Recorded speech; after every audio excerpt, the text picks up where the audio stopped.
From the golden age of storytelling, welcome to Truth Meets Fiction. And now, our feature presentation.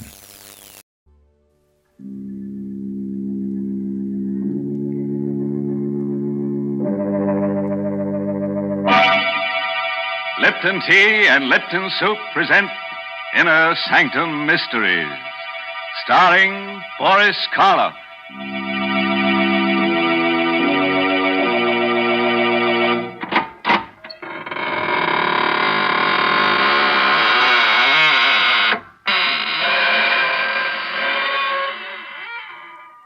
Good evening, friends of the Inner Sanctum.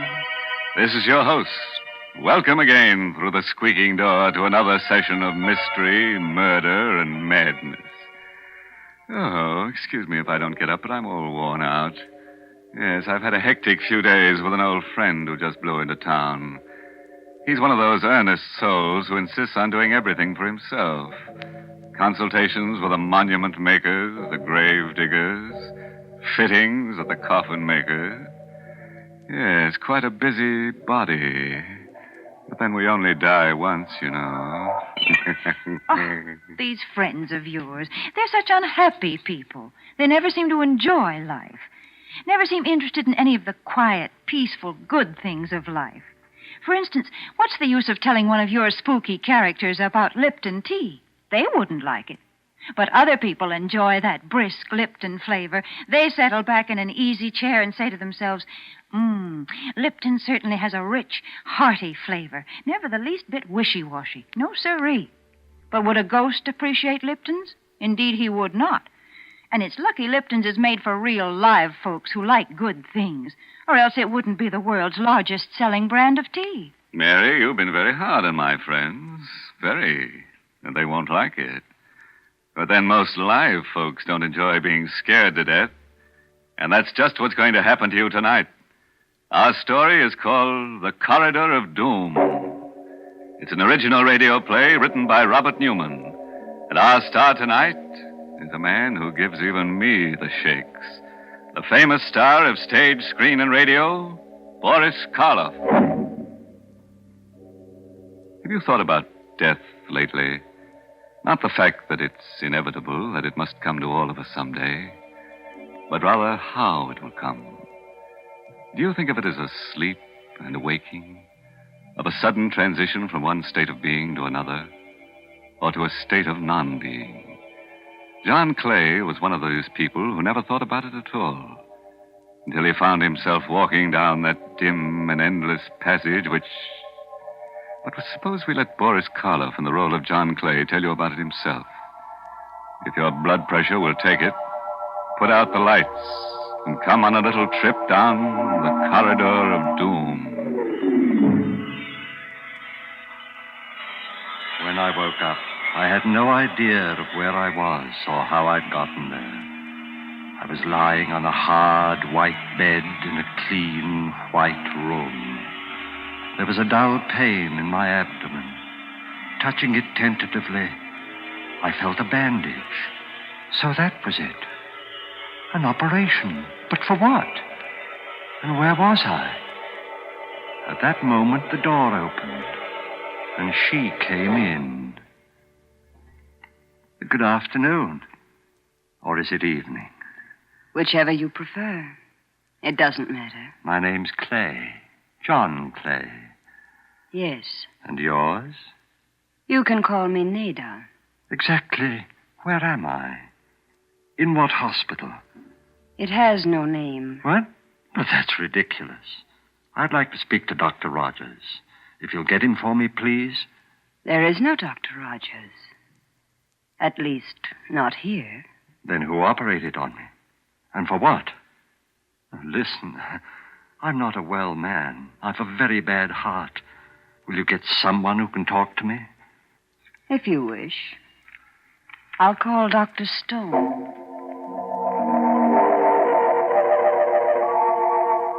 A chill crept through my bones. It wasn't cold. It was fear. Unreasoning and abysmal fear.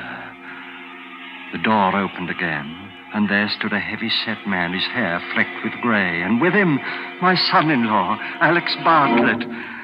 Alec, I can't tell you how glad I am to see you. Hello, Father. But why are you standing out there? Why don't you come in? Oh, no. No, I shouldn't advise it, Mr. Clay. And why not? And why... Oh, was it you who operated on me? Yes. I'm Dr. Stone. Why wasn't Dr. Rogers called in? He's taken care of me for years. There wasn't time. It happened during the night. Acute appendicitis. And even as it was... Even as it was? What? And why are you dressed that way, Alec? All in black. Well, it's customary. After all, you are my father-in-law. Of course I am, but... Now, look, Alec. You've got to stop being so mysterious. You know about my heart, what any sudden shock will do. I don't think you need worry about that anymore, Mr. Clay. And as far as the mystery is concerned, this initial period of adjustment is always a little difficult. Difficult? Do you realize what it's like, lying here helpless, completely isolated, as if I were all alone in the world? Or isn't there someone I can talk to? Some of the other patients? Not just yet. When the time comes, you'll meet them. But, look, Doctor, I can't stand much more of this. I can't. If I don't find someone who really cares about me, who'll treat me like a normal human being... My dog. How about my dog? What do you think, Doctor? Yes, that's possible. We'll see what we can do, Mr. Clay. Come along, Bartlett. Goodbye, Father. You'll be back, won't you, Alec? I don't know. I'll try, but it's difficult. Very difficult. Then don't go, Alec. Don't leave me here all alone. Come back. Come back.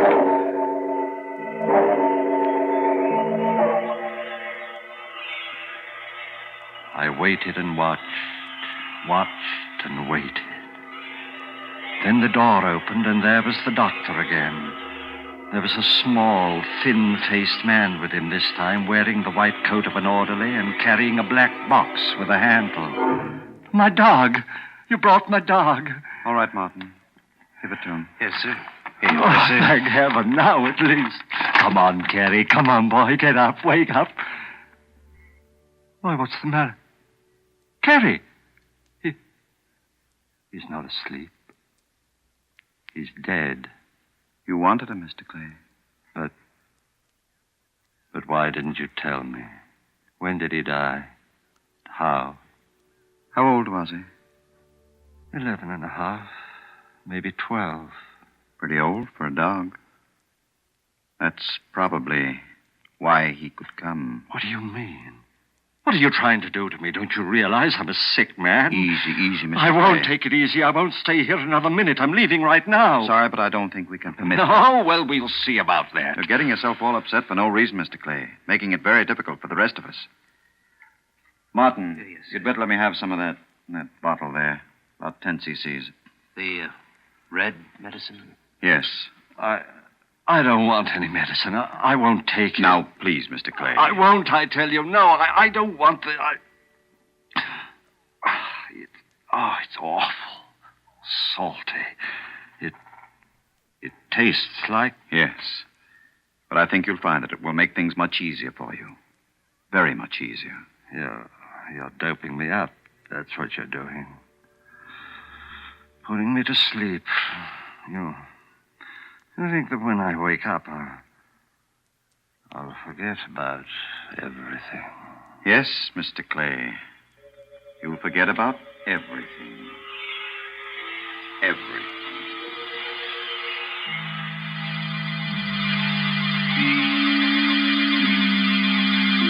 I was somewhere deep down under the earth. It was a passageway, stone-flagged and with stone walls, and I was walking slowly down it in my bare feet. I could feel the chill of the cold stones through the thick layer of dust. The passageway stretched ahead of me, endlessly. And then suddenly, I noticed that there were doors set into the walls on either side, closed doors. And on each door there was a name. Abel, Abercrombie, Abington. Where was I? What was this place? What was behind those awful, ominously closed doors? Something seemed to be drawing me on down the terrible passageway. Addison, Agar, Allen. I could feel the cold creeping up my legs, higher and higher, my heart pounding faster and faster. And suddenly I knew where I was and where I was going. Knew what was waiting for me there ahead of me down the passage. No, exerting all my will, I turned, tried to go back. With a roaring in my ears, I was falling through the darkness. Falling.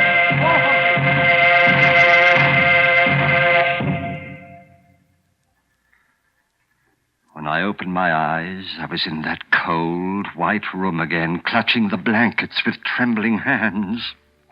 How do you feel now, Mr. Clay? You cried out, sir, as if... A dream. The most awful, horrible nightmare I ever had. A dream? The doctor will be very interested. Would you care to tell me all about it? Oh, I don't even want to think about it. It was about your former life?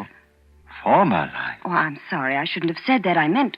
Here, where are you going? To get my clothes, to get out of here. I won't stay here But you another can't minute. go. You can't, Martin. Help me. Please, Let Mr. go, Clay, let go. Don't you realize that if I do stay here, if I dream that dream again... Listen. I was in a passageway. An endless, eternal passageway like a corridor of doom. It stretched on and on to infinity with doors, closed doors on either side. And on each one of the doors in alphabetical order there was a name. The name of all those who had died since the beginning of time. I was walking down that corridor on my bare feet and... Why are you looking at me that way? You mustn't talk about that. You mustn't, do you hear? But you asked me. You didn't dream that dream. You couldn't have. And you've got to get it out of your mind. We'll help you. We'll give you a massage. That should make you relax. The alcohol, Martin, right over there. A massage, you think that'll help? If it doesn't, we'll call Dr. Stone and try something else. Martin. I see. Now what? What are you staring at? Your feet. On the soles. Dust. Thick, gray dust. Dust. Like the dust in the passage. The corridor of doom. And that means... It wasn't a dream. It means... I was really there.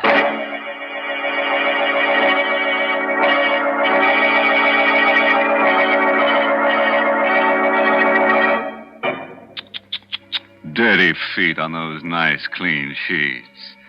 No wonder our friend the nurse seemed so upset. Or was that the reason? Maybe she was just disappointed that he still hadn't told her about his operation. Yes, that always has them in stitches. Great big stitches. Like the ones they take in a shroud. Mr. Host, I'm afraid I just can't believe this story. I can't believe that it really happened. Is that so, Mary? Do you think Mr. Clay got that gray dust in his feet because he has feet of clay? Hmm? There you go again. Always looking on the discouraging side of things. I really do believe I'd rather talk to cheerful folk, like those nice young men and women who sang that new Lipton tea song when I was at the studio. Sing a song of Lipton's. Yes, that's the way people ought to feel about tea. Because, you know, when you're feeling discouraged or tired, there's nothing quite like that brisk flavor of Lipton tea to perk you up. Yes, brisk means that Lipton's is never wishy-washy. No, siree, as they say in the song. So when you've had a busy afternoon, or maybe when friends drop in for a little talk, pour yourself a cup of cheer with brisk-flavored Lipton tea. It's got a special flavor that always tastes like home. And it always tastes like more, too. Well, now I think it's about time to take another little walk. Yes, down the corridor of doom with our star, Boris Karloff. And by the way, don't be concerned about getting too tired, because you'll only have to walk one way. That's the nice part of a trip like that. You don't have to worry about coming back. I lay there, staring down at my feet. No, it had not been a dream. For there, on my feet, was the thick, heavy dust from the corridor of doom. I had been there, walking down its awful silence, not in my mind, but in the flesh. My heart clenched like an icy fist that I threw the blankets aside, started to get up. Mr. Clay, what are you doing? Where are you going? Let me go. But you can't get up. You can't leave. Oh, let me go. Martin, quick, help me. Please, Mr. Clay. Oh, for heaven's sake, let me go. Don't you realize what this means? If it wasn't a dream, and if I stay here, go down to that horrible place We've again... got to make him quiet down. Some more of that medicine, Martin. Another 10 cc. Right. Oh, no more of that. It's Here, Mr. Clay. You must take it. You must. It will make you sleep. Sleep so soundly that you won't be able to go down there again. No, but... All right. Give it to me. You stay here, Martin. I'll go get Dr. Stone and tell him. Better, Mr. Clay? I don't know. Color. Dark red. Taste. It's like... Yes, I know. And it makes me sleepy. My eyes get heavy and... Have you been here for a long time, Martin? No, not long. What is it like outside of this room? It's strange. Like no place else. And the other patients, what are they like? They're strange, too.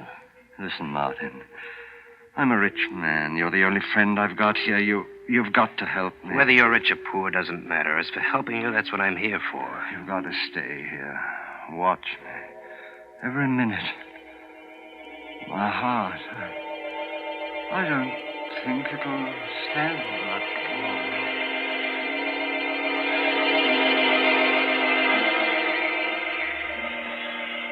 My first sensation was one of cold, numbing cold, creeping up my limbs. I reached for the blankets, couldn't find them. Then I opened my eyes, and I was there again, back there in that awful endless passage, that corridor of doom.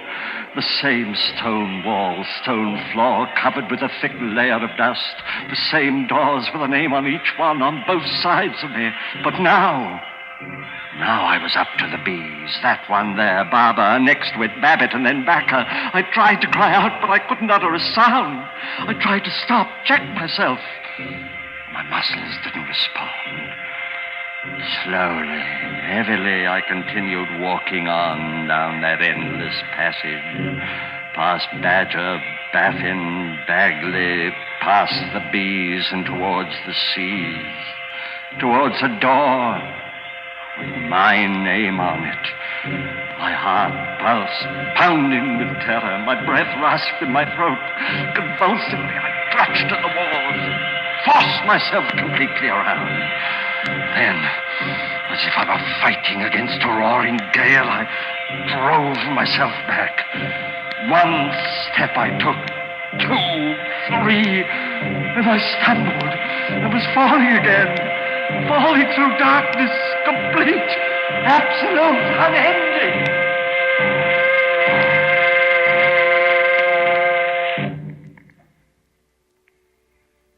Even before I opened my eyes, I knew where I was. Back in my room, the sheets crumpled in my sweating hands. I lay there for a moment.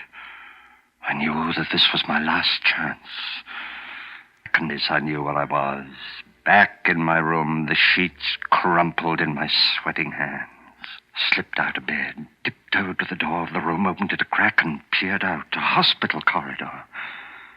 And sitting at a desk halfway down it, the nurse.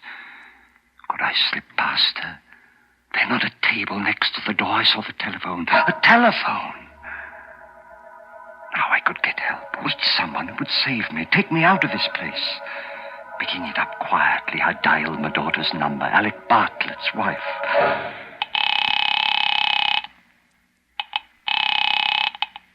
Hello? Jane? Oh, thank heaven. Hello? Jane, it's your father. Listen, you've got to help me. You've got to come and get me. I'm at the hospital. Alec Hello? knows where. Hello? Is anyone there? Yes, can't you hear me? Didn't you hear what I said? It's your father and... Jane! Hung up. I heard her, but she couldn't hear me. Something wrong with the phone, her phone. What got to get hold of somebody, but who? Dr. Rogers? Oh, might be out. And if they come in while I'm phoning... Oh, I know, of course.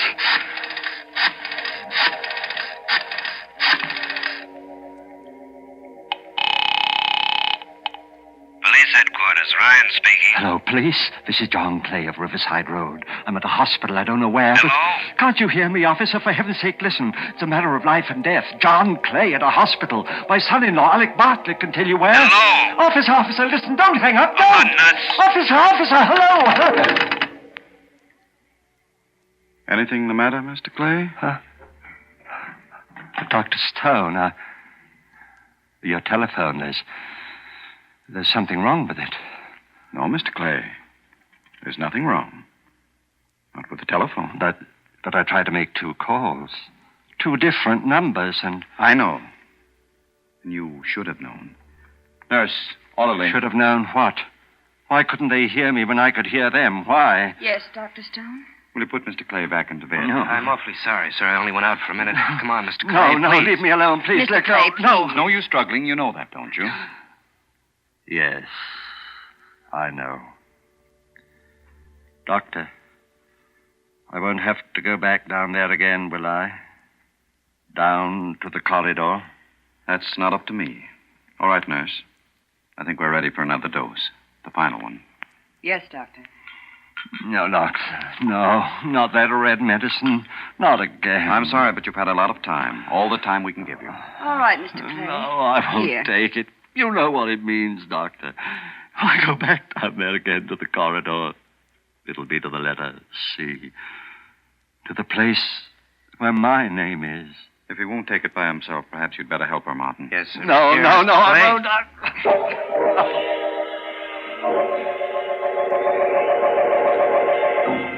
Again, I knew where I was before I opened my eyes. I could feel the dust under my bare feet, and through the dust, the biting chill of the cold stones. I was there, back in the corridor, walking down its silent length past the blank, closed doors. For the names on the doors, now they were all C's. Cabot, Cadden, Cahoon.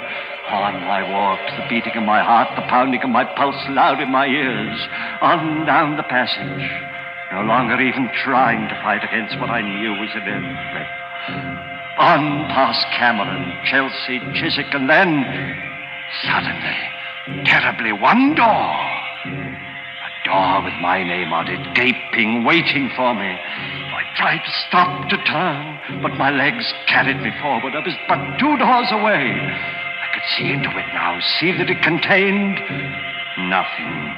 Absolutely nothing, not even a coffin. Just stone walls and a flat stone slab. I was turning to step over the threshold. I made a last convulsive effort. Merciful heavens, help me! Save me!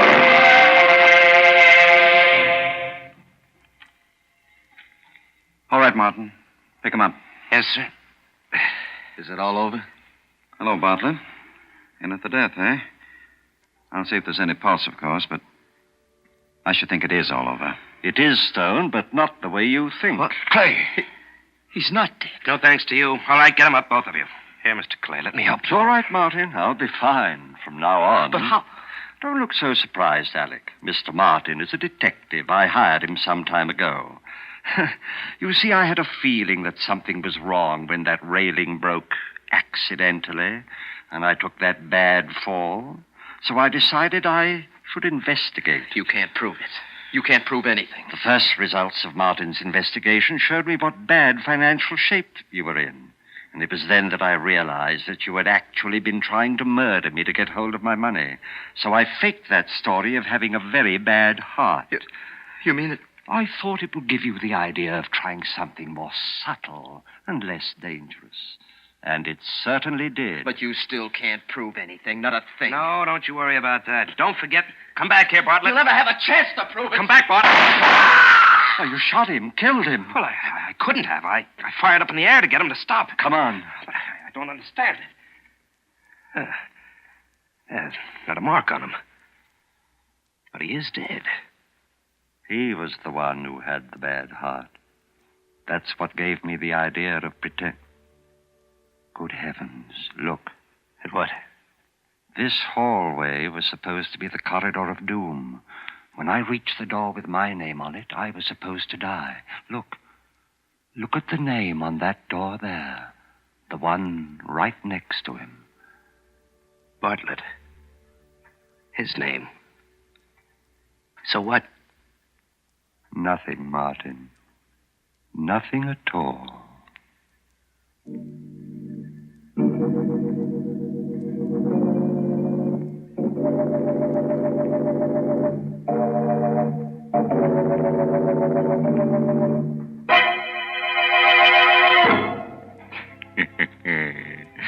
Now, where do you think old Dr. Stone got the idea for that little alphabetical graveyard? That's right, from me. Huh? You don't believe me? Then come on home with me tonight, and I'll show you the one in the cellar of my house. What's more, I'll show you a door and a neat stone slab with your name on it. Nonsense, Mr. Host. Mr. Clay just explained that the whole thing was a hoax. And I'm not going to sit here and hear you say otherwise. Well, then don't sit. Stand up and we'll take a walk, Mary Bennett. Yes, back to your name. Back to the B's. Baker, Bartlett, Bennett. You don't scare me. Yeah? Well, how would you like it if we went to the L's and found a door marked Lipton? Oh, why, that's fine. Inside, we'd find a wonderful, friendly beverage. Lipton's, the tea with the brisk flavor. The tea that's welcome at all hours of the day. Yes, the largest selling brand of tea in the whole world. Lipton tea.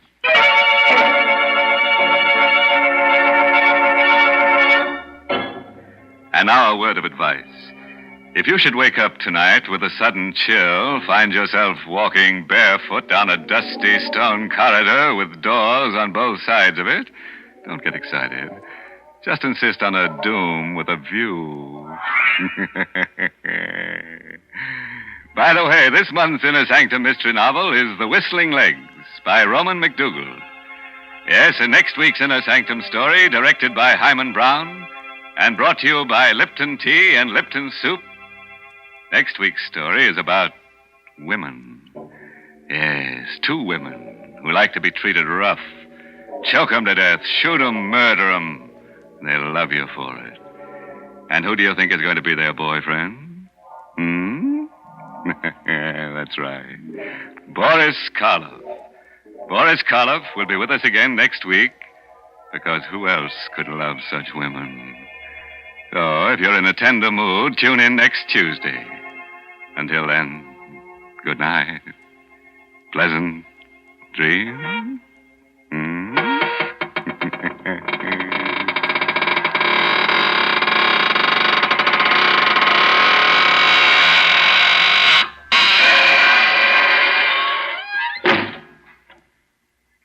Folks, it's wonderful how quick and easy cooking can be these days. I guess some of you remember when it used to take half a day to make a pot of chicken noodle soup. But now we have Lipton's noodle soup mix. You might say Lipton's takes no time at all to prepare, and yet it has a fresh cooked chickeny taste, a real old-fashioned homemade flavor. Yes, and it's brimful of tender golden egg noodles. Lipton's is grand for quick meals, and it's also a perfect beginning for the most elaborate dinner. So don't forget to serve Lipton's noodle soup. And don't forget to tune in next Tuesday night for another Inner Sanctum mystery.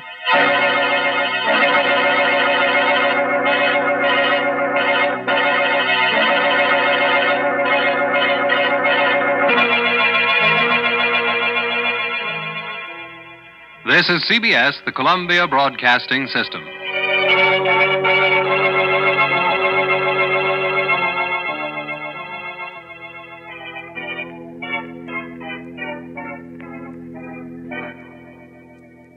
You've been listening to Truth Meets Fiction.